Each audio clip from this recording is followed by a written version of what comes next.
My name is Richard. I'm in my early 40s now, and for most of my adult life, I've played roles that don't stand out on paper. Husband, project manager, the guy people trust to keep things running without needing applause. I've lived in the same city for years, paid my taxes on time, showed up early, left late. If you passed me on the street, you probably wouldn't remember my face. And that's kind of the point. People tend to underestimate men like me. Not because we're incompetent, but because we're calm. We don't announce our thoughts. We don't escalate. We listen more than we speak. In meetings, I was the one summarizing what everyone else said. At home, I was the one making sure the lights stayed on and the routines didn't break. Dependable has a way of becoming invisible if you let it. This story isn't about revenge. It's not about exposing anyone or painting myself as a hero. It's about awareness. What happens when you finally see the truth of the role you've been playing, and what quiet decisions can look like when they're made without anger. What you're about to hear unfolded slowly. It wasn't a single argument or dramatic betrayal that blew my life apart. It was a pattern: small omissions, gentle dismissals, the steady erosion of being considered. And then, one ordinary afternoon, something concrete surfaced. I found divorce papers, hidden in my wife's work bag. They were already signed, just not by me. That moment didn't come with shouting or tears. It came with stillness, with clarity, with a realization that whatever story I thought I was living, another version had been written without my participation. Over the next hour or so, I'll walk you through what happened before that discovery and what followed after. You'll hear about the way silence can be misread, how preparation often looks like passivity from the outside, and why choosing restraint doesn't mean choosing weakness. I'll talk about legal steps and emotional boundaries, but not to give advice, only to explain my choices. There are no villains here, no sudden twists of fate, just people behaving according to who they thought they were dealing with, and one man deciding to stop correcting that assumption. If you're expecting drama, this may disappoint you. If you're looking for honesty, calm, uncomfortable, reflective honesty, then stay. And as you listen, I want you to ask yourself one simple thing. How often do we mistake someone's quiet for their consent? For a long time, I believed that being dependable was enough. Not admired, not celebrated, just trusted. I was the man people called when something needed fixing, organizing, smoothing over. At work, I was the one who translated chaos into process. At home, I was the one who remembered due dates, family obligations, the quiet logistics that keep a shared life functioning. And yet, when people described me, it was never with any real weight. He's easygoing. He doesn't mind. Richard's solid.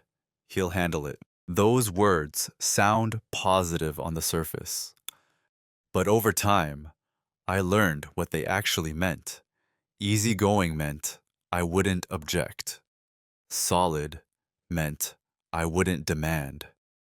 He'll handle it meant someone else didn't want to. My wife, Claire, used to say she loved that about me. Early on, she called me her anchor, the calm one, the man who didn't need constant reassurance or attention.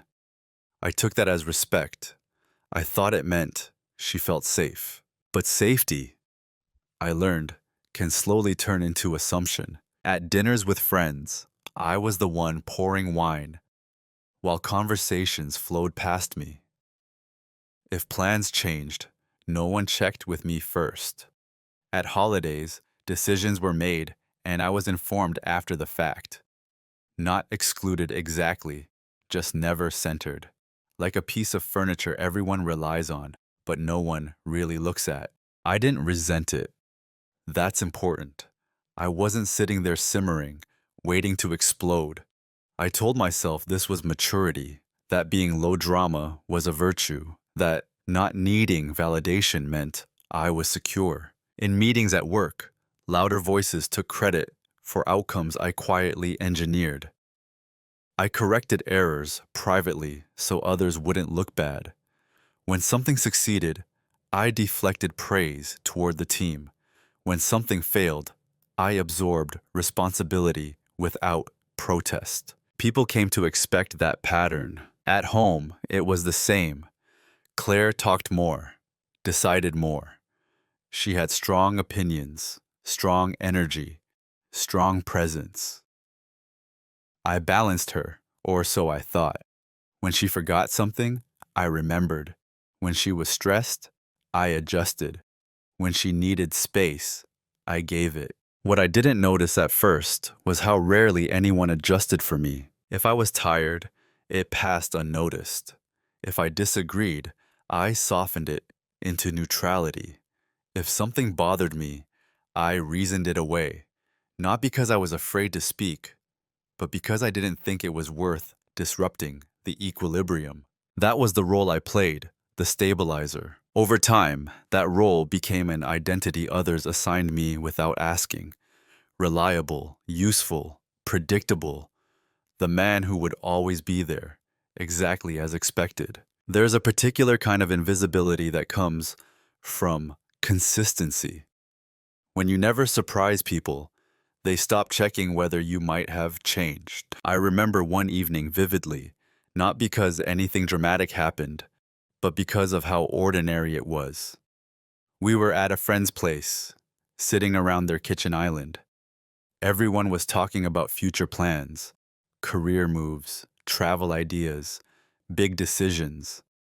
Claire spoke confidently about what we're thinking of doing next year. She used we easily, fluidly. I realized I hadn't been part of that thinking. No one looked at me to confirm. No one asked my opinion. And I didn't interrupt.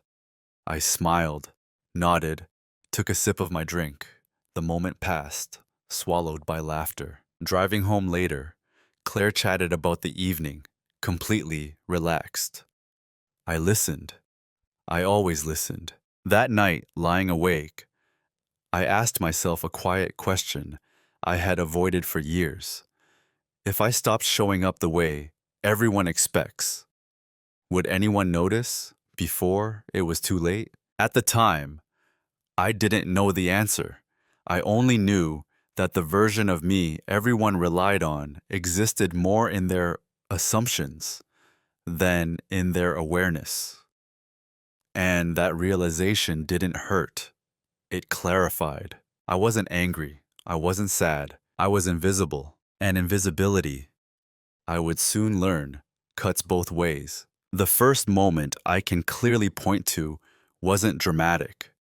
There was no argument, no raised voices, no line crossed, so obviously that anyone else would have noticed. That's why it stayed with me. Because when something hurts quietly, you tend to replay it longer. It happened on a Tuesday.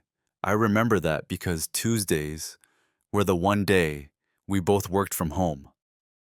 We'd developed a rhythm, shared coffee in the morning, separate calls through the day, a late lunch if schedules aligned.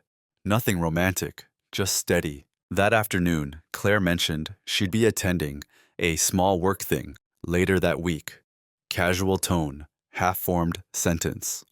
The kind of detail you offer when you assume it doesn't require discussion. I asked what it was. She paused. Not long, just enough.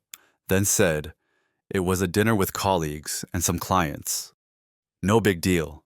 She'd be home late. I nodded, said okay, went back to my laptop. A few hours later, an email notification popped up on the shared tablet. we sometimes used for recipes and streaming. It wasn't locked. I wasn't snooping. A calendar invite previewed on the screen, Claire's name, the event title, the venue. It wasn't a small dinner. It was a formal industry event. Black tie optional, plus one included. The detail that stayed with me wasn't the omission itself. It was how easily it had been made. As if my presence, my potential involvement, simply hadn't factored into the equation. That was the first small cut. I didn't confront her. I didn't bring it up later that night when she was distracted on her phone. I told myself there were reasonable explanations. Maybe she assumed I wouldn't want to go. Maybe she planned to mention it later. Maybe I was reading too much into nothing. That's how normalization begins, not with denial, but with generous interpretation.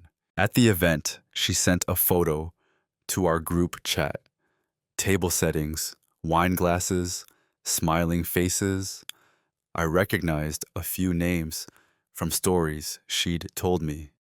She looked confident, comfortable. Someone commented, "You clean up well."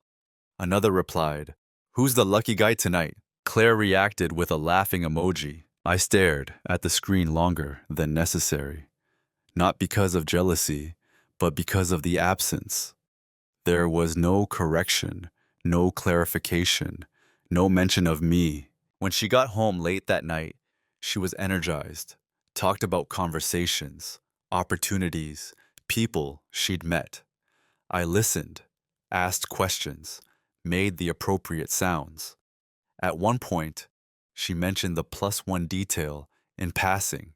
"I figured you wouldn't want to sit through that kind of thing," she said, shrugging. There it was, an assumption stated as fact. I asked, calmly, why she hadn't asked. She looked genuinely surprised. Not defensive, confused, as if the idea hadn't occurred to her. "I just know you," she said. "You don't really care about that stuff." I let it go. Not because it didn't matter, but because pushing would have required explaining something deeper. That wanting to be considered isn't the same as wanting to attend. That night, I wrote a single sentence in my notebook. No emotion attached, just a record. Assumptions are replacing conversations. From the outside, nothing had changed. We ate dinner. We talked logistics. We shared space. But something internal shifted slightly. Like a hairline fracture, you only feel when pressure is applied in a specific way. Over the following weeks, similar moments appeared. Small, dismissible, easy to excuse individually. Plans made without me. Decisions announced, not discussed. Jokes that positioned me as background rather than participant. No one else noticed. Why would they? I was still agreeable, still present, still useful. But I noticed. And once you notice the first cut, you start recognizing the pattern of the blade. Not to bleed, just enough to remind you where you stand. When something happens once, you question it. When it happens twice, you explain it. When it keeps happening, you start adjusting yourself so it hurts less. That's what I did. I told myself that Claire was busy, that her career was in a growth phase, that my flexibility was an asset, not a liability. I reframed omission as efficiency, dismissal as stress, and distance as independence. Each explanation sounded reasonable on its own. The problem wasn't that she disagreed with me. It was that she stopped checking whether I might. Plans became statements. "I'm traveling that week." I already told them yes. "We'll figure it out." Notice the language. No pause. No invitation.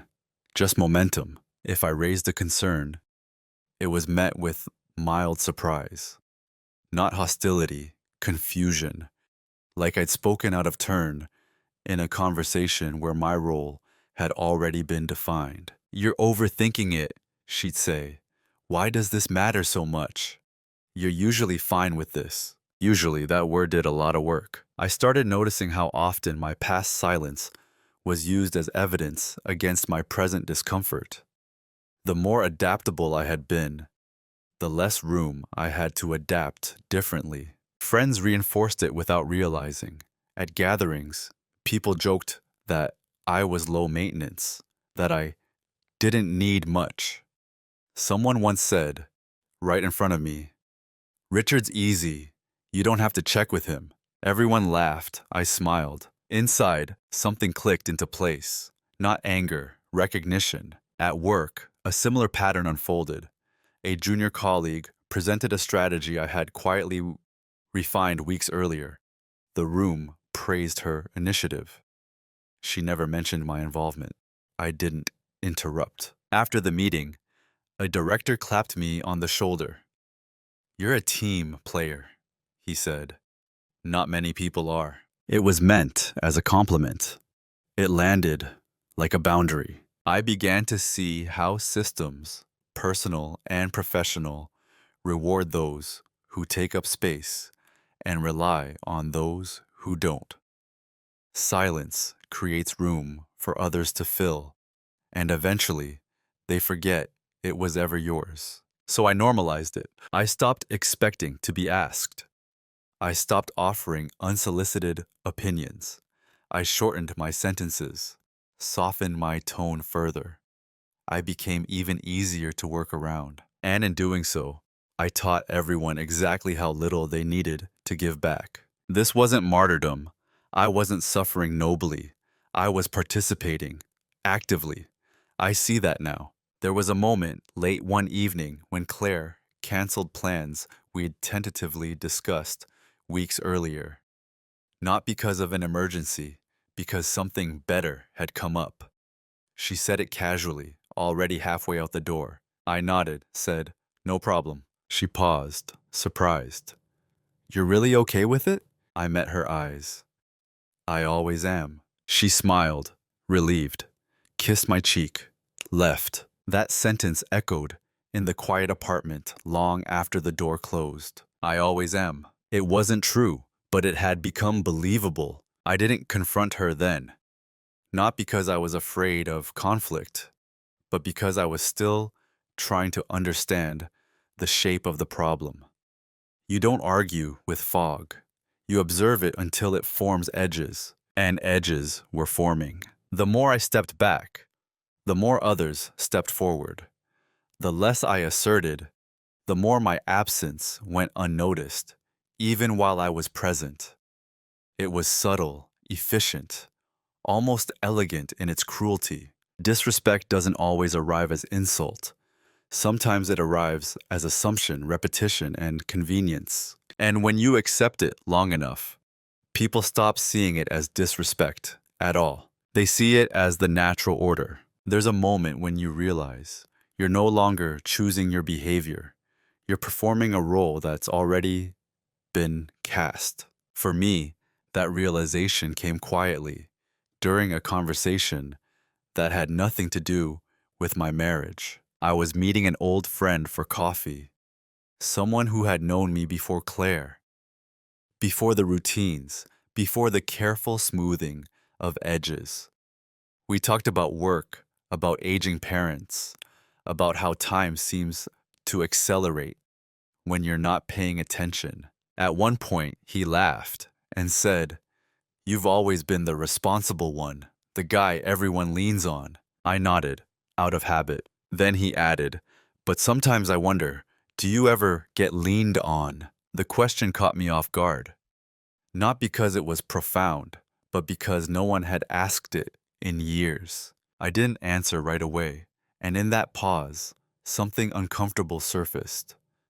I didn't know how. Back home, that question lingered, and once it did, I started seeing the role more clearly. I wasn't the partner who was consulted. I was the partner who adapted, not the one whose preferences shaped decisions, but the one who absorbed their consequences.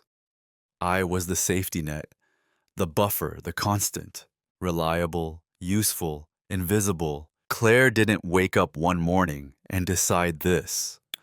Neither did my colleagues or friends.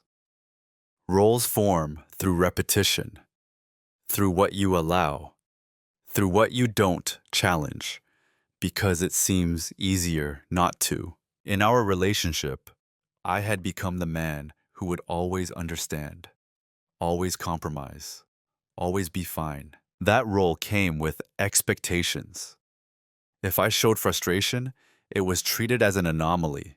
If I asked for more, it felt like I was breaking character. Once, during a minor disagreement about finances, I suggested we revisit how decisions were being made. Nothing confrontational, just a proposal. Claire sighed, not in anger, in fatigue. This isn't like you, she said. That sentence did more damage than any argument could have, because what she meant was clear. The version of me she relied on didn't ask for recalibration. He absorbed. He adapted. He didn't disrupt. I backed down, not because she overpowered me, but because I saw how invested she was in that version of me existing. At work, the pattern mirrored itself. I was looped in after decisions were finalized, asked to execute, not to shape. My calm made me dependable, but it also made me expendable in the creative sense. I was the closer, not the architect. And here's the part that matters.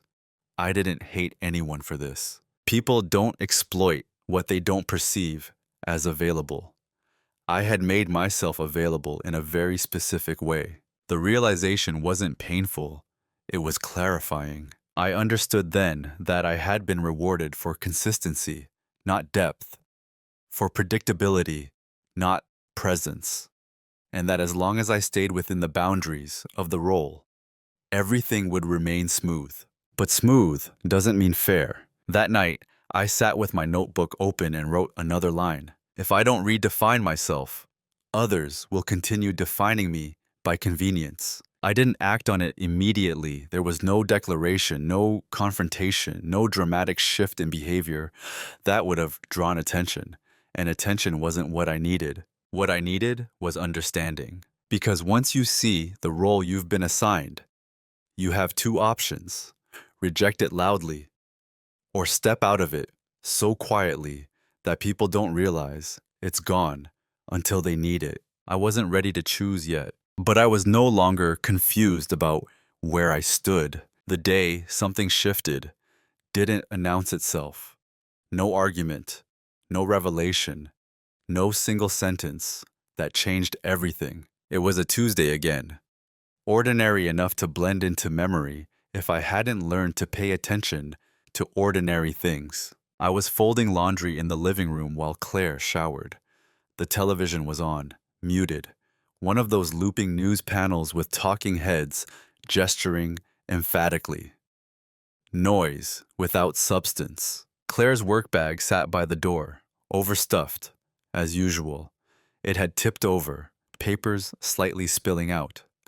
I reached to move it, nothing more than that.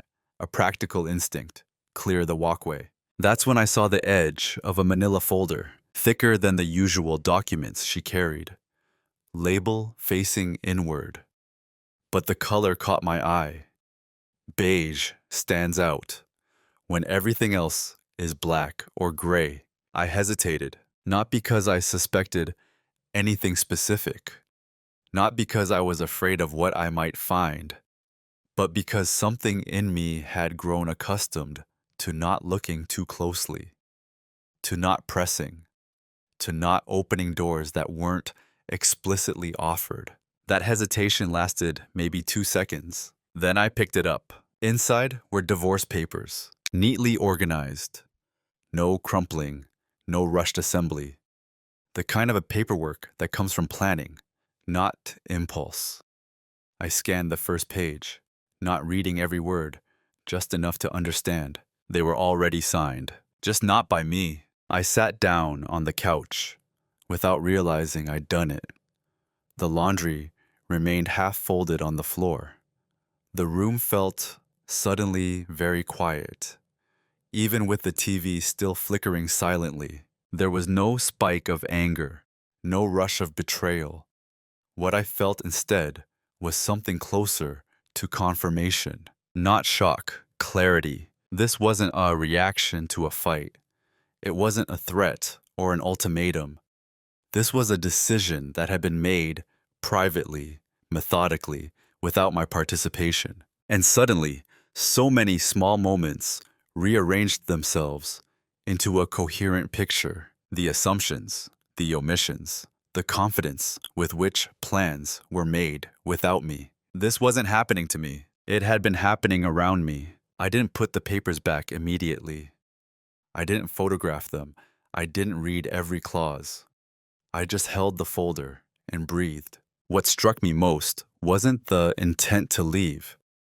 It was the expectation of compliance, that I would sign when presented, that I would adapt one last time, that my role would hold even here. I placed the folder exactly where it had been, aligned the bag the way it was before, folded the laundry, turned off the TV. When Claire came out, towel around her shoulders, she chatted about her day. I listened, responded normally, asked about dinner. She had no idea. And that was the moment everything truly shifted. Not because I discovered her plan, but because I discovered my position in it. I wasn't angry. I wasn't desperate. I wasn't heartbroken in the way movies portray. I was calm, calmer than I'd been in years. Because for the first time, I wasn't reacting to being overlooked. I was observing a system that assumed my silence meant agreement. And systems, once understood, can be exited cleanly. That night, after she fell asleep, I opened my notebook and wrote 3 words. Do not rush. It wasn't a warning to her. It was a promise to myself. After that day, nothing on the surface changed. That was the part that would have confused an outsider. There were no cold shoulders, no tension thick enough to cut, no sudden late nights or emotional distance. If anything, I became more consistent, more even. But inside, the nature of my silence changed. Before, silence had been reflexive, a habit formed from years of smoothing things over. Now it was deliberate, chosen, directed. I didn't confront Claire, not because I was afraid of what she'd say, but because confrontation would have shifted control back into familiar patterns. She would explain. I would listen. She would frame the decision as reasonable. I would be expected to understand.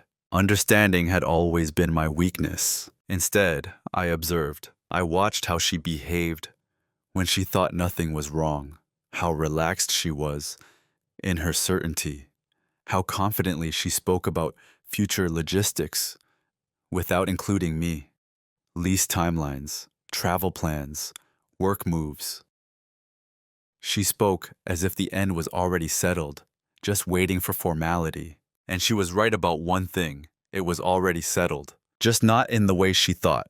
At work, I made similar adjustments. I stopped volunteering information early. I documented everything: conversations, approvals, timelines.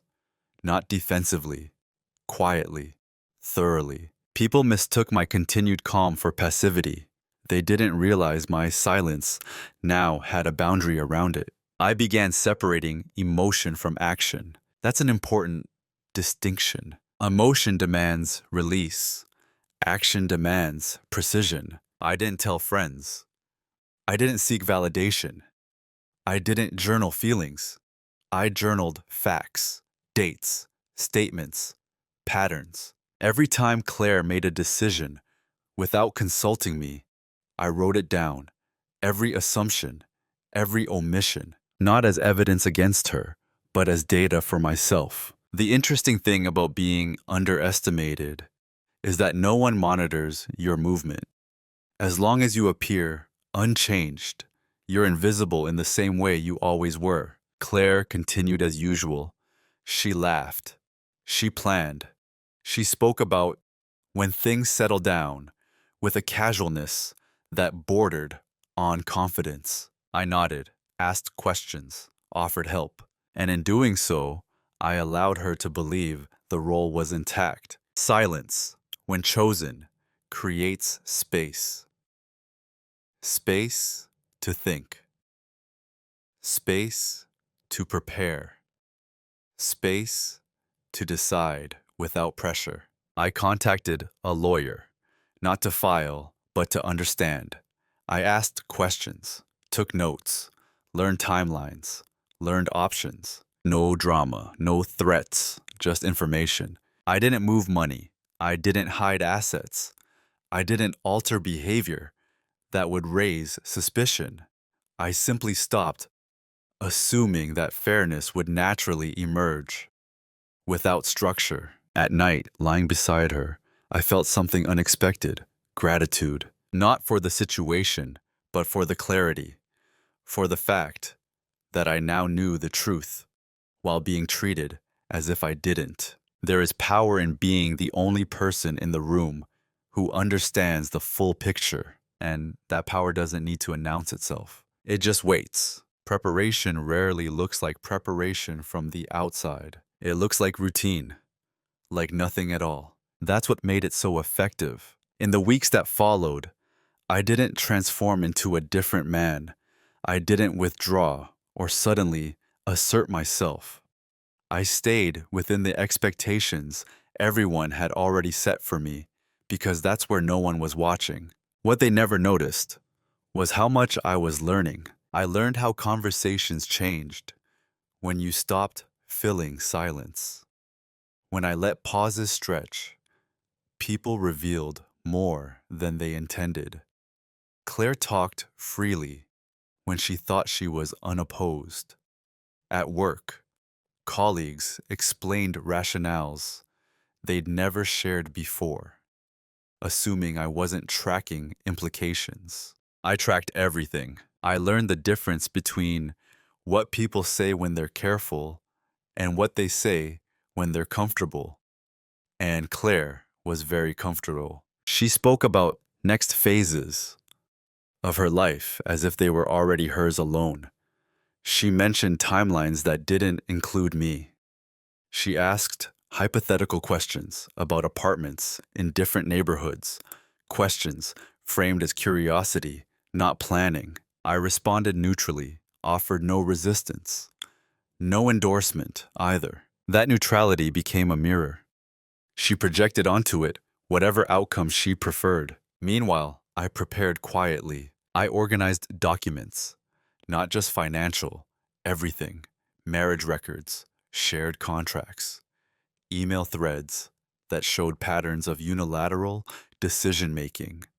Nothing illegal, nothing invasive, just records of what already existed. I didn't need leverage in the dramatic sense. I needed clarity. At work, I restructured my involvement. I made sure my contributions were visible in writing, even if they weren't verbally highlighted. I updated my resume, not to leave immediately, but to understand my value without the current context distorting it. You'd be surprised how grounding that is. When you see your experience listed cleanly, without narrative or minimization, it becomes harder to pretend you're replaceable. I also started changing my internal language. I stopped thinking in terms of loss. I started thinking in terms of exit. Loss implies something taken from you. Exit implies something you choose to step away from. That shift matters. Claire never asked whether I was okay. That wasn't new. What was new was how I interpreted that absence. Not as neglect, but as confirmation that my internal state wasn't part of her equation anymore. And once you accept that, you stop offering access to it. I remember one evening when she casually mentioned that she'd spoken to someone about legal logistics. She didn't say lawyer. She didn't say divorce. Just someone. I nodded, said, "Makes sense." She watched me for a moment, as if expecting more. then relaxed when none came. That was the moment I realized something important. She wasn't afraid of hurting me. She was afraid of disruption. As long as I remained calm, she felt safe proceeding. What she never noticed was that my calm had shifted from accommodation to alignment with myself. Preparation doesn't announce itself with urgency. It hides inside consistency, inside patience. And patience, when misunderstood, creates distance that can't be closed once the decision is made. The private reveal didn't arrive as a shock. It arrived as a confirmation of something I had already sensed, but hadn't fully named. It happened during a routine meeting with the lawyer I'd been quietly consulting. No papers filed, no moves made, just information exchanged in a neutral office with neutral language. We were reviewing timelines. What typically happens when one spouse prepares documents in advance, how courts interpret pre-signed agreements, what assumptions are often made about cooperation. At one point, the lawyer paused and said something simple. She's expecting this to be uncontested, not maliciously, not triumphantly, just fact. Those words landed with a strange weight, not because they surprised me, but because they clarified the entire strategy I had been positioned inside. This wasn't about conflict avoidance. It was about control through predictability. The papers weren't hidden because she felt guilty. They were hidden because she expected compliance. She expected that when the moment came, I would read, sigh, and sign. That I would do what I had always done, absorb the disruption so the transition stayed smooth. That was the reveal. I wasn't being left. I was being processed. Once I saw it that way, the emotional fog lifted completely. I asked the lawyer what would happen if I didn't respond the way she anticipated. Not aggressively, just differently. He explained options, consequences, timelines. Nothing dramatic, just cause and effect. What struck me was how much of the outcome depended on assumptions, on who moved first, on who controlled the narrative of cooperation. The leverage wasn't financial. It wasn't legal loopholes. It was awareness. I understood then that my greatest disadvantage had never been power. It had been predictability. Claire knew who she thought I was. Everyone did. And that version of me would make this easy. I left the office and sat in my car for a long time without starting the engine. Not because I was overwhelmed, but because I felt unusually steady. There was no urge to confront her that night. No desire to expose what I knew. No satisfaction in the upper hand. Just clarity. At home, she talked about her day. I listened. She asked what I wanted for dinner. I said I was flexible. She smiled. That familiar, relieved smile. And for the first time, I didn't interpret it as connection. I interpreted it as reliance on an outdated model. That night, I wrote one final sentence in my notebook. They are acting on certainty. I am acting on choice. There was no celebration, no sense of victory, only alignment. Because once you see the structure you're inside, you don't need to break it loudly. You just step out precisely. Every situation like this has a moment where neutrality ends. Not because of emotion, but because time forces a choice. For me, that moment came quietly. On a Sunday morning, Claire was out for a run. The apartment was still. Sunlight cut across the kitchen counter in a way that made everything look clean and uncomplicated. I sat at the table with my notebook open, reviewing what I already knew. There were options. I could confront her immediately, force an emotional reckoning, demand explanations.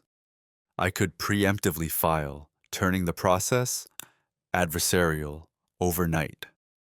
I could wait, do nothing, and let her present the papers when she was ready. Each option carried a cost. Confrontation would give her narrative control. She was better at framing emotion. I would be cast as reactive. Filing first would escalate. It would break the calm I had deliberately maintained and invite conflict that would benefit neither of us. Doing nothing would confirm her assumptions. I would be cooperating without consent. That left one option, the irreversible one. I decided not to play the role she had prepared for me. That decision wasn't dramatic. It didn't come with a surge of courage or a rush of anger. It came with acceptance. Acceptance that the marriage, as it existed, was already over. That the version of partnership I believed in wasn't shared. And that my responsibility now was not to preserve appearances, but to preserve integrity. I called my lawyer and scheduled the next step, not to attack, to formalize my position. I also made a personal decision. When the conversation eventually happened, it would be calm. No accusations, no revelations, no bargaining. I wouldn't explain myself into being understood. I would state what was happening and let that be enough. When Claire returned, flushed from her run, she chatted easily. I poured her water, asked about her route. Everything normal. Inside, the decision had already been made. That's the strange thing about irreversible choices. They often feel anticlimactic because the work happens before the action, not after. I slept well that night, not because I was relieved, but because I wasn't suspended between possibilities anymore. Clarity has weight. Once you accept it, you stop swaying, and from that point on, every step I took was intentional. From the outside, my life became even quieter. That was intentional. Once a decision is made, internally, the loudest mistake you can make is announcing it too early. Noise invites interference, opinions, emotional turbulence. And I had spent enough years living inside other people's expectations to know that once you invite them in, they don't leave easily. So I moved in silence. Not secrecy, silence. There's a difference. Secrecy is driven by fear of discovery. Silence is driven by confidence in timing. At work, nothing changed abruptly. I didn't resign. I didn't confront anyone. I didn't suddenly demand recognition. I simply adjusted the way I operated. I stopped filling gaps that weren't explicitly assigned to me. I stopped rescuing projects from poor planning without documenting the cost. I stopped absorbing other people's urgency as my own. And something interesting happened. Deadlines slipped, not catastrophically, just enough to be noticed. Meetings became longer. Decisions stalled. People asked more questions. And for the first time, I watched others experience the friction that my presence had quietly prevented for years. No one blamed me. Why would they? I was still doing my job, just not compensating for everyone else's assumptions. I was no longer overfunctioning. At home, the adjustments were even subtler. I continued being polite, attentive, predictable on the surface. But I stopped volunteering emotional labor. I didn't anticipate needs that hadn't been expressed. I didn't smooth over tension before it fully formed. Claire noticed the difference, but not consciously. She would hesitate before asking for favors, as if sensing a slight change in temperature. She became marginally more precise with her language, more careful. But she didn't ask what had changed. People rarely ask questions. When the system still appears to be working, I began preparing logistically. I separated accounts, not abruptly, but methodically, following advice to the letter. I ensured everything was transparent, documented, defensible. No surprises, no hidden moves. I wasn't trying to win. I was trying to exit cleanly. I organized my schedule so that if things escalated suddenly, My routines wouldn't collapse.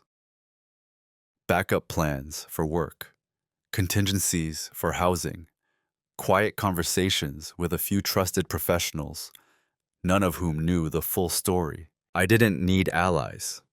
I needed stability. Emotionally, I did something I'd never done before. I stopped explaining myself internally. For years, I had narrated my own behavior as if I were defending it to an invisible jury. Why I stayed quiet, why I compromised, why I didn't push back.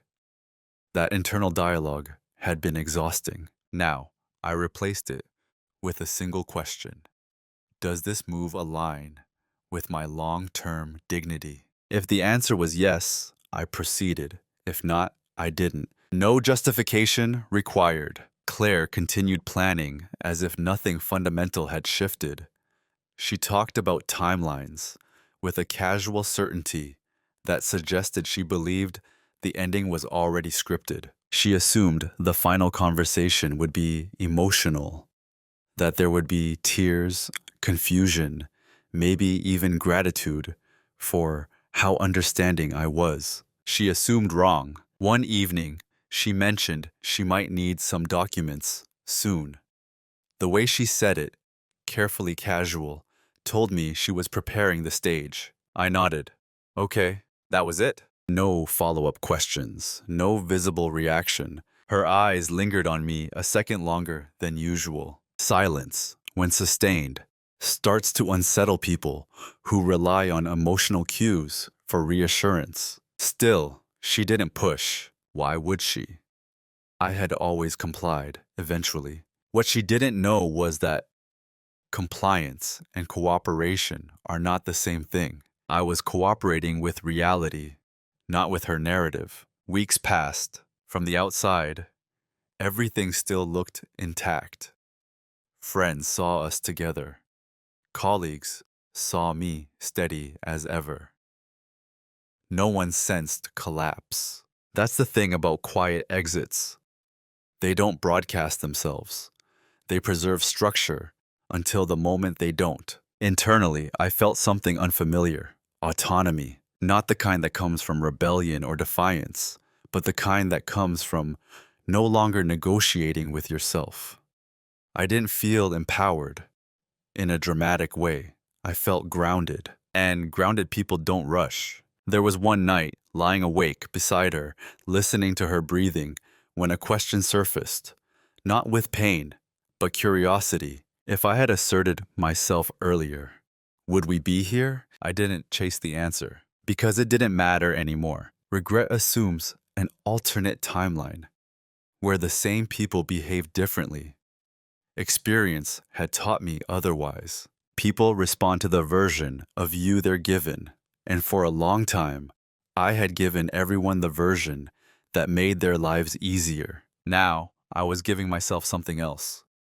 Precision. I wasn't cold. I wasn't cruel. I wasn't distant. I was finished performing. And performance, once withdrawn, leaves a silence that tells the truth faster than confrontation ever could. That silence was already doing its work. Consequences rarely arrive with announcements. They don't kick down doors or demand attention. More often, they show up as confusion, as friction, as a subtle sense that something reliable has stopped responding the way it used to. That's how it began. At work, the absence of my quiet corrections started to register. A project stalled because a dependency hadn't been clarified. Another ran over budget because assumptions went unchallenged. Meetings circled without landing anywhere concrete. People didn't look at me at first. They looked around. Then they started asking questions that used to be unnecessary. Didn't this usually get handled by now? Who's tracking this piece? Why does this feel harder than it used to? I answered honestly, but narrowly. I referenced scopes, timelines, responsibilities. I didn't fill gaps that weren't mine. For years, I had been functioning as connective tissue. Once removed, the system didn't collapse. but it lost efficiency. And inefficiency makes people uneasy. At home, the consequences were more personal and more disorienting. Claire began repeating herself. Small requests, clarifications she never needed before. Can you remind me later? Did we talk about this already? What do you think we should do? The last question was new. Not sincere curiosity, habitual reaching, muscle memory. I answered calmly, briefly, without elaboration. She noticed the difference then. Not enough to confront it, but enough to feel it. Her confidence wavered in small ways. She double-checked plans, asked follow-up questions she used to skip. Her tone shifted, less declarative, more tentative. Still, she didn't ask why. People rarely ask why when they're hoping the system will self-correct. Friends picked up on it next. Someone commented that I seemed more distant. Another joked that Claire looked stressed lately. These observations floated through conversations without landing anywhere specific. I didn't correct them because nothing was wrong. What they were noticing wasn't deterioration, it was redistribution. Claire began feeling the weight of decisions she had grown used to outsourcing emotionally. Not logistics, emotion. The reassuring nod, the steady presence, the sense that someone else was quietly holding the structure together. That support had never been acknowledged because it had never been visible. Now it was visible by its absence. One evening, she came home frustrated from work.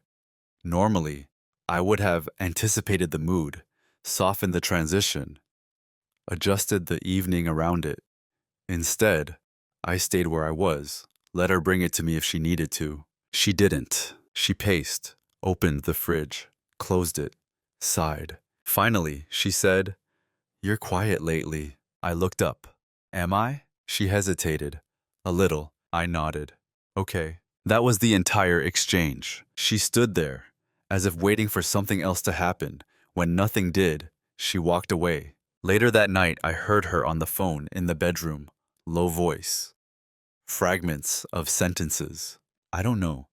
He's just different. No, not angry. That's what's weird." I lay in the living room, not listening intentionally, but not blocking it out either. She was describing the loss of predictability, and predictability had been her safety net. The consequences didn't look like punishment. They looked like uncertainty creeping into spaces that had relied on my steadiness for years. At work, a senior manager finally asked me directly if I was still happy in my role. I answered honestly, "I'm clear about it." He didn't know what to do with that answer. Clarity makes people nervous when they're used to compliance. The systems I had supported, personal and professional, weren't breaking.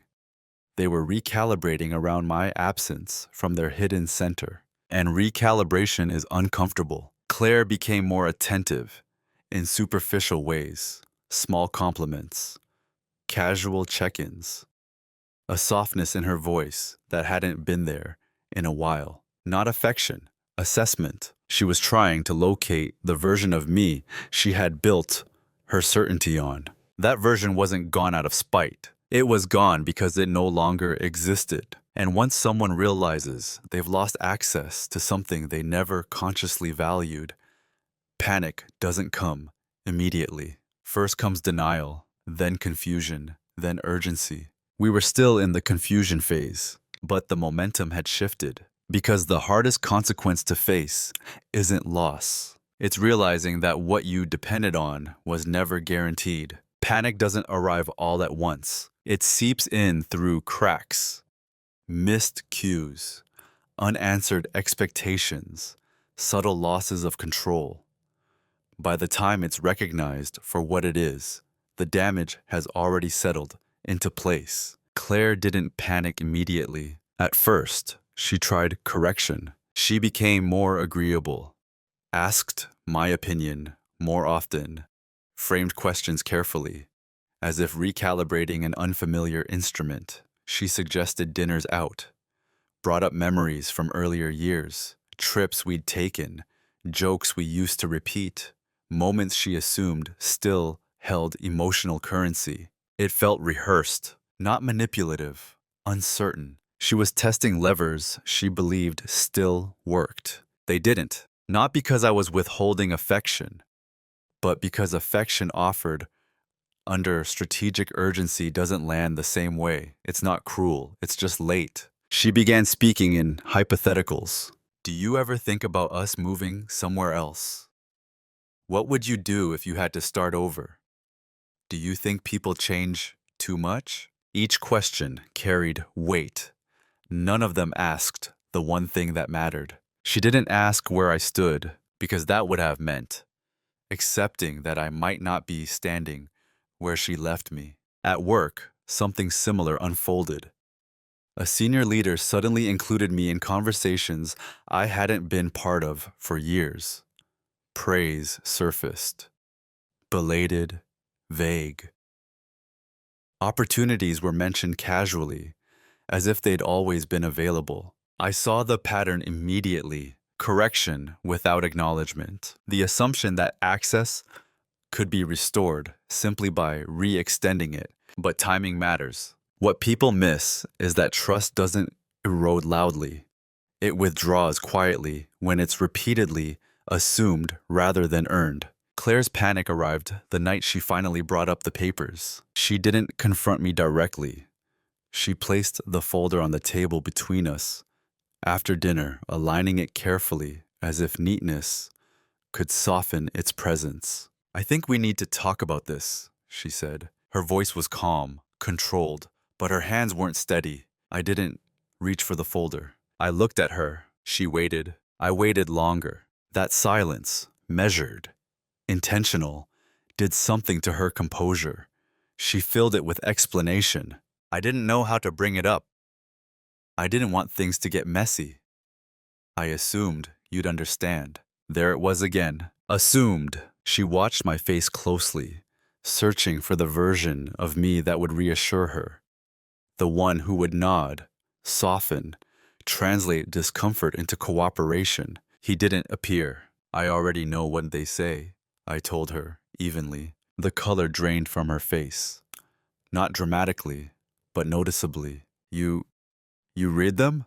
I saw them, I said. Weeks ago. Her breath caught, not from betrayal, panic. The timeline in her head had collapsed. You didn't say anything, she said. No, I replied. Why? Because I was deciding, I thought, out loud. I said, because talking wouldn't have changed the fact that you'd already decided. She tried to recover, to explain, to renegotiate. She spoke faster now, about stress, about feeling disconnected, about assuming I was fine, because I never objected, about how she thought this would be cleaner, easier, less painful for both of us. I listened, not because I was absorbing blame, but because I was closing the loop. When she finished, she waited for my response. I didn't argue with her version of events. I didn't challenge her feelings. I simply said, "You didn't want a conversation. You wanted confirmation." She shook her head. "That's not fair. Fairness isn't the issue," I said. "Timing is." That's when the panic fully surfaced. Her voice broke, not into tears, but urgency. "So, what are you saying? What do you want? Are you really doing this?" I answered calmly. "I'm saying the process you planned no longer exists, and I'm choosing a different one." That was the moment she realized something irreversible had happened. Not the divorce, the loss of control over its narrative. She tried one last angle, softness, regret, a suggestion that maybe things had been moving too fast, that maybe they could slow down, revisit, reconsider. It might have worked months earlier. It didn't now. Not because I was unforgiving, but because trust delayed is not the same as trust denied. It simply expires. The realization settled between us, like a weight neither of us could lift. At work, similar realizations landed with less emotion, but equal finality. When I declined an offer to re-engage without clear structural changes, the response was surprise, then discomfort. Too late to fix it doesn't mean impossible. It means the version you're trying to fix no longer exists. By the end of that week, both my personal and professional worlds had crossed the same threshold, not into chaos, into consequence. Confrontation doesn't have to be loud to be final. That's something movies get wrong. They teach us that truth arrives through raised voices, sharp words, emotional collisions. But the most decisive conversations I've ever had were quiet, almost restrained, like a door closing gently but permanently. This one happened on a Thursday evening. No build-up, no dramatic timing. We ate dinner like we always did, talked about mundane things, the weather, a delayed shipment she was dealing with at work, an article I'd read earlier that day. The rhythm was familiar, almost comforting. That familiarity mattered because it removed any sense that what followed was reactive. After dinner, I cleared the table. She stayed seated, fingers wrapped around her glass. I could feel her waiting, though she didn't say anything. She had learned by now that pushing only made things less stable. I sat across from her. "This doesn't need to be long," I said. She straightened slightly, not defensive, alert. "I've already decided how I'm proceeding," I continued. "I'm not here to argue, negotiate, or assign blame." Her eyes flicked down, then back up. "So, you're done?" "Yes." No emphasis, no bitterness, just confirmation. She inhaled slowly, as if bracing for impact. That never came. "I didn't think you'd just accept it like this," she said. "I'm not accepting your plan," I replied. "I'm choosing my own." That distinction mattered. She asked questions then, not accusatory, but searching. "When did this happen? Was there someone else? Did I do something specific?" Each question was an attempt to locate a turning point that could be addressed, repaired, reversed. "There wasn't a single moment," I said. "There was a pattern, and then there was clarity." She frowned. "Why didn't you tell me?" I met her gaze. "Because every time I did in the past, it didn't change the structure. It just postponed the outcome." She absorbed that in silence. I could see her replaying memories, conversations she'd half listened to, concerns she'd minimized, moments she'd assumed would resolve themselves because I always did. "What are you feeling right now?" she asked quietly. It was the first time in months she'd asked me something without assuming the answer. "I feel resolved," I said. "Not angry, not hurt, just finished."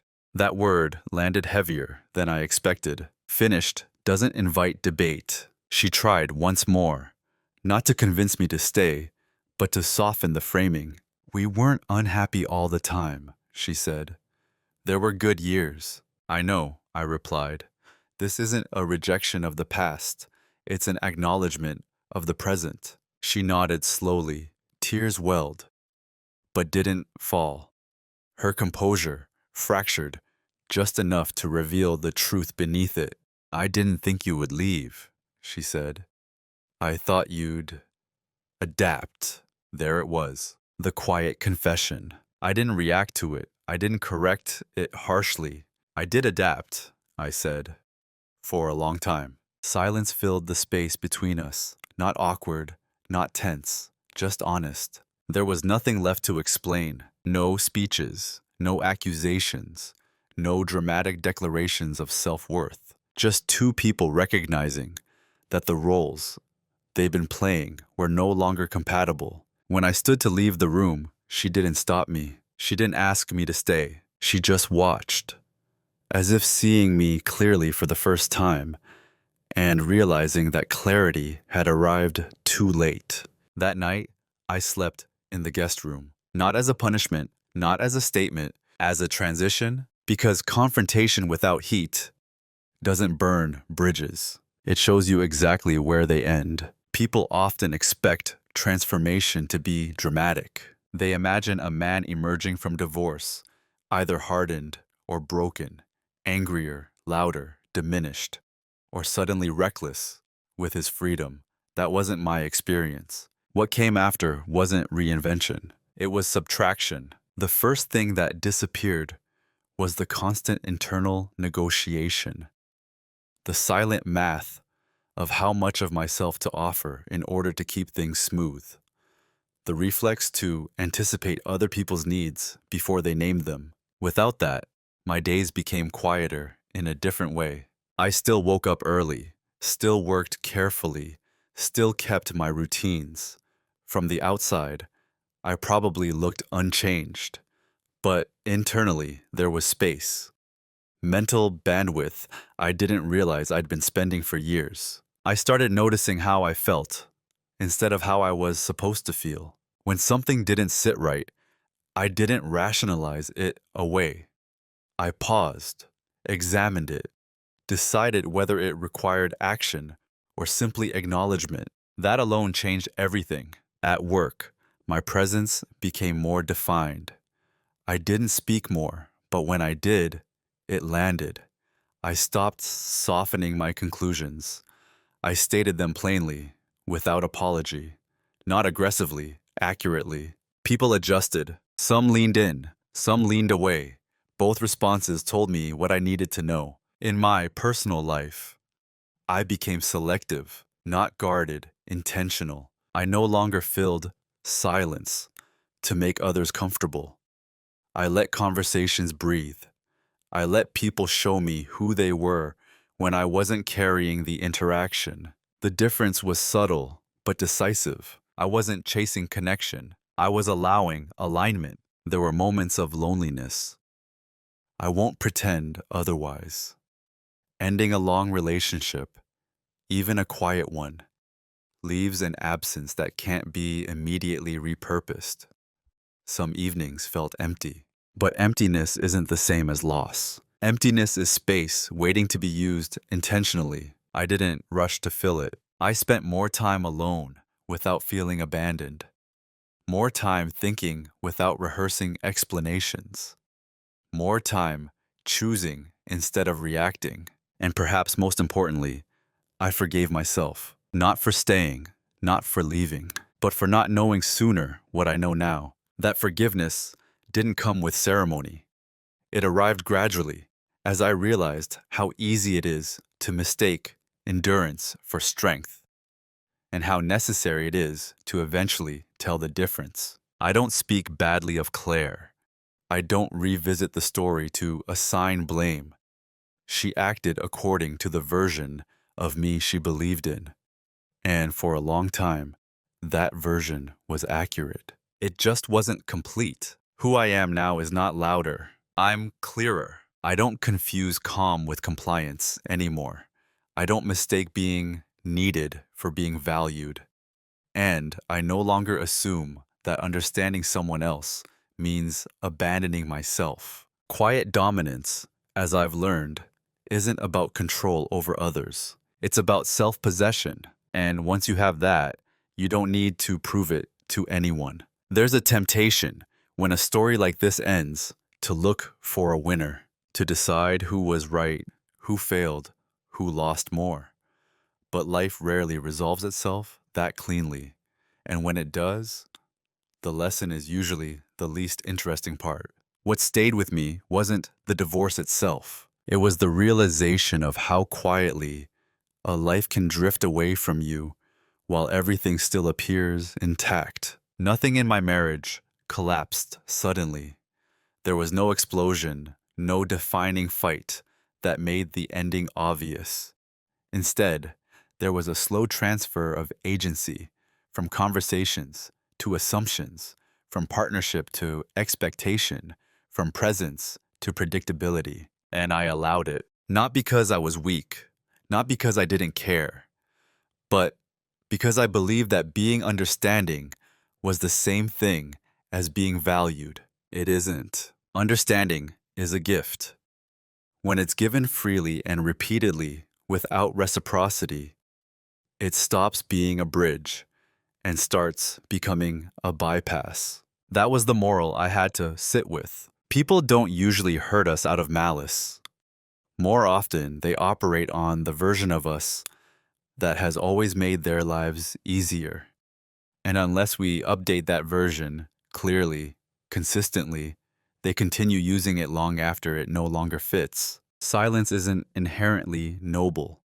It's only meaningful when it's chosen, not when it's expected. The quiet strength I found wasn't in leaving.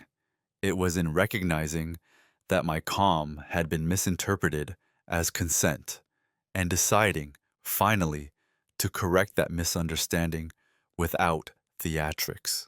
I didn't win anything by walking away, but I stopped losing myself by staying. If you take anything from this story, let it be this: pay attention to patterns, not moments. One dismissal can be explained. A pattern is a message, and you don't need to confront every message loudly for it to be heard.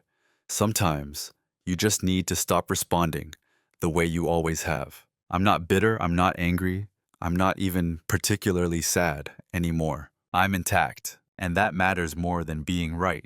If you've listened this far, I'm curious about your perspective, not your judgment, not your advice, just your experience. Have you ever realized, too late, that your quiet was being mistaken for agreement? I'll read the comments. Cảm ơn bạn đã lắng nghe câu chuyện vừa rồi. Đừng quên like, share và bấm chuông để không bỏ lỡ câu chuyện mới nhất. Hẹn gặp lại.